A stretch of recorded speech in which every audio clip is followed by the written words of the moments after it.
Schwache Verkaufszahlen, reihenweise Flops, dazu fragwürdige Marketingentscheidungen und komplett wegbrechende Exklusivtitel.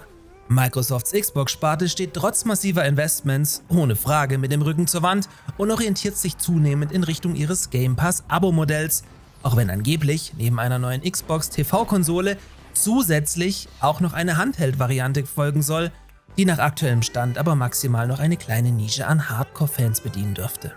Ganz nüchtern betrachtet ist Microsoft bereits aus dem großen Konsolenkrieg mit Sony und Nintendo ausgestiegen und scheint einen ähnlichen Weg wie ein Sega zu gehen oder gehen zu müssen. Aber wie kam es überhaupt so weit und was bedeutet das für uns Gamer? Schwieriges Thema heute, aber wir müssen mal darüber reden. Wherever shall we begin?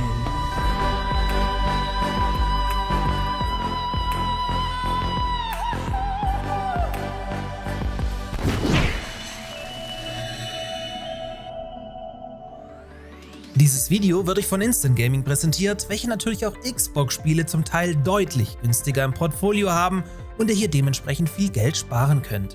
So bekommt ihr zum Beispiel schon Monster Hunter Wilds ab 51 € oder Space Marines 2 für sogar nur 39 € zuzüglich Mehrwertsteuer. Mit einem Kauf über meinen Partnerlink unterstützt ihr dabei zusätzlich diesen Kanal hier sehr. We're unveiling the Xbox. This is the product that will be out later this year. And there's an amazing amount going on. Zurück in 2001 enthüllt ein gut gelaunter Bill Gates, flankiert von Dwayne „The Rock“ Johnson, die erste Xbox-Konsole und sorgt für Schockstarre bei Sony und Nintendo, die sich den Markt bisher komplett alleine aufteilten. Für den Start kaufte man kurzerhand Bungie ein und konnte mit Halo Combat Evolved auch direkt einen System-Seller präsentieren, den jeder haben wollte. Die Xbox kam allerdings noch zu spät und konnte Verkaufszahlen technisch nicht mehr auf die PlayStation 2 aufschließen, was sich aber bereits in der nächsten Generation ändern sollte.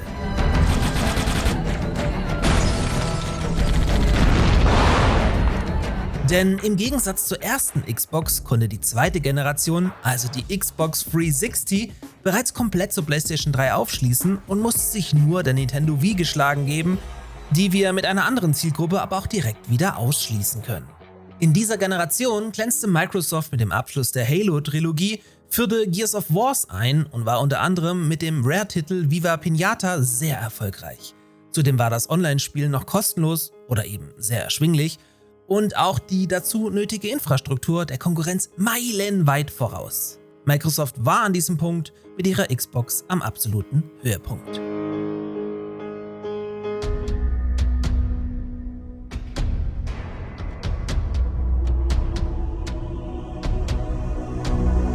Allerdings kündigte man dann mit breiter Brust auf der E3 2013 die Xbox One an und stellte diese als eine Art Home-Entertainment-Gerät vor, mit dem man abseits von 100 TV-Features am Ende irgendwo auch, vielleicht oder auch nicht, Videospiele spielen konnte.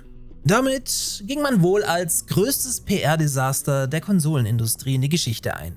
Neben dem TV-Fokus glänzte man aber auch mit Always-Online-Zwang sowie dem DRM-Kopierschutz und dem erzwungenen Einsatz von Kinect, wovon heute kein Mensch mehr spricht. Dazu kam dann noch der Preis von 499 €, den Sony einen Tag später um 100 € mit der PS4 unterbot. Man hatte also den Generationssprung schon innerhalb von 24 Stunden nachhaltig komplett verloren und erholte sich davon auch nie wieder. Microsoft gab sich aber noch nicht geschlagen und probierte es 7 Jahre später mit der Xbox Series X und S erneut, mit welcher man zum einen eine absolute High-End-Konsole im Angebot hatte und mit der Series S zudem ein sehr preisgünstiges Einsteigermodell.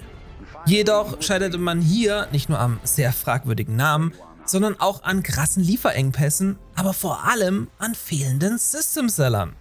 Auch die Allzweckwaffe Halo geriet in Straucheln, als man sich, warum auch immer, entschied, den Multiplayer Free-to-Play anzubieten.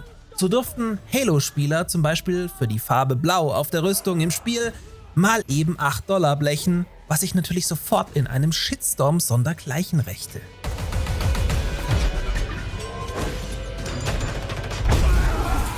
Also mussten mehr Spiele her, weswegen man in einem jahrelangen Prozess mit ganz viel Geld, nachdem man sich schon die Kultschmieden Rare, id Software, Mojang oder Bethesda einverleibt hatte, schlussendlich auch Activision Blizzard dran glauben, deren Spiele aber weiterhin wegen Wettbewerbsfähigkeit und erfolgreicher Gegenklage von Sony Multiplattform-Spiele bleiben mussten. Die nächsten 10 Jahre muss Call of Duty übrigens deshalb auch für Nintendo-Konsolen erscheinen. Allerdings blieben auch hier die frisch eingekauften Marken hinter den Erwartungen zurück. Das beste Beispiel ist hier wohl Starfield, was nett gemeint halt einfach auch nur mittelmäßig war.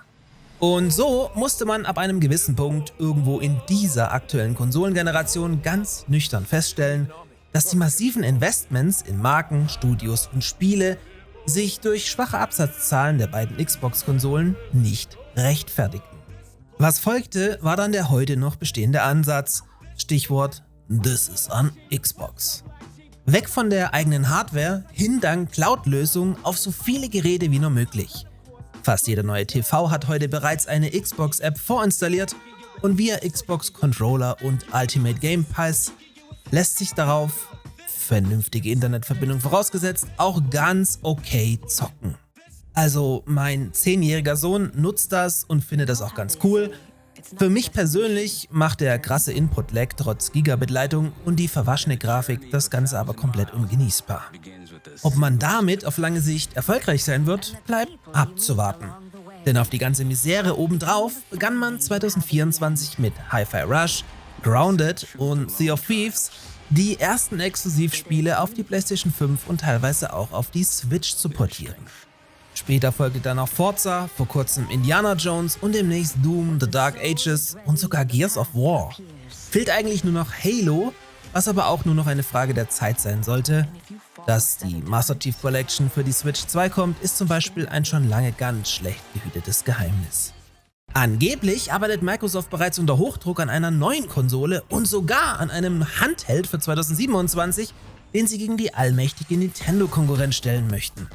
In erster Panikreaktion ist man hier vorab einen Deal mit Asus eingegangen, die auf Basis der kommenden ROG Ally 2 eine abgewandelte Xbox-Variante bringen dürfen, die dann natürlich der Switch 2 komplett überlegen sein wird, deren Preis aber mit roundabout 1000 € vollkommen am Markt vorbeigeht und wie auch alle anderen ROG Ally-Geräte dank dieser Preisgestaltung im großen Konsolengeschäft absolut gar keine Rolle spielen.